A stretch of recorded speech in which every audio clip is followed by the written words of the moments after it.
السلام علیکم ورحمت الله. که غواړئ چې ترکیې هیواد ته په قانوني توګه او بې له کوم مصرفه لاړ شئ نو دغه ویډیو ستاسو ده. د ویډیو د پیل څخه مخکې ویډیو در سره سیف کړئ، ویډیو ملګرو سره شیر کړئ تر څو هغوی هم ترې مستفید شي او موږ در سره فالو کړئ. راځئ د ویډیو په لور. ترکیه هیواد هر کال 15,000 وړیا سکالرشیپونه بورسونه د نړۍ مختلف 150 هیوادونو ته وړاندې کوي، په دې کې افغانستان هم شامل دی. نو تاسې کولی شئ بیا هم سږ کال د دې بورسونو سکالرشیپونو لپاره اپلای وکړئ. تاسې کولی شئ د لیسانس، ماسټرا او ډاکټرا په برخو کې د دې لپاره اپلای وکړئ او دې ته هیڅ ډول فیس او پیسو ته ضرورت نشته، بلکې ضرورت هم نشته چې تاسې چاته پیسې ورکړئ. خپله هم ورته اپلای کولی شئ او که نه پوهېږئ د متخصصو او پوه کسانو سره مشوره وکړئ، د هغې له لارې دغه ثبت نام ترسره کړئ. نو دا یو غوره وړیا فرصت دی چې تاسو یوه پیسه هم نه لګېږي. را به شو دې موضوع ته چې دغه سکالرشیپونه چې دي تاسې نه آیلټس ته ضرورت لري، نه ټافل سند ته ضرورت لري او نه هم د دې کوم فیس شته، بلکې میاشتنی معاش یا تنخوا هم کیدای شي د دې پوهنتونونو د ترکیې پوهنتون لخوا هم تاسې ته درکړل شي. یعنې بشپړ یا فولي فنډډ یا بشپړ تمویل شوی بورس دی.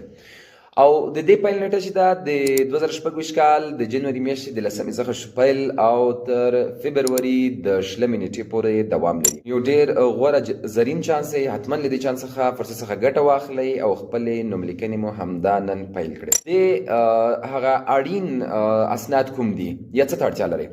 تاسې پاسپورت اړتیا لرئ چې پاسپورت ولرئ یا پیژندپاڼه ولرئ.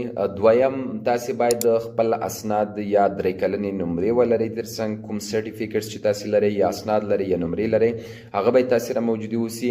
د دې ترڅنګ تاسې باید یو انټنټ لیټر یا هم هدف لیک ولرئ. هغه به م لیکلی چې تاسې هدف د دې زده کړو نه چې د ولې غواړئ چې ترکیې هېواد ته لاړ شئ، موخې مو چې دي، کومو برخو کې زده کړې کوئ. دې ترڅنګ بل چې د ریکمنډیشن لیټر چې د هغه هم یو د شرایطو څخه دی، تاسې باید د دې بورس لپاره ځان سره جوړ کړئ یا ریکمنډیشن لیټر یعنې توصیهنامه یا توصیهنامه د هغې لپاره وي چې تاسې ته یو کورس یا مکتب یا هم بله کومه اداره درکوي تر څو هغوی تاسې د بورس لپاره ریکمنډ کړي چې دغه کس، نوموړی کس دغه شایستګي، دغه صلاحیت لري، دغه لیاقت لري تر څو د بورس لپاره چې شي مستحق. دې ترڅنګ نور کومې خوبیانې لري هغه ګټې چې دغه بورسونه لري هغه دا دي چې بشپړ تمویل شوي دي، تاسې ته میاشتنۍ تنخوا هم درکوي. دې ترڅنګ بیمه او روغتیایي سهولتونه او داسې نورو برخو کې هم تاسې سره همکاري کوي.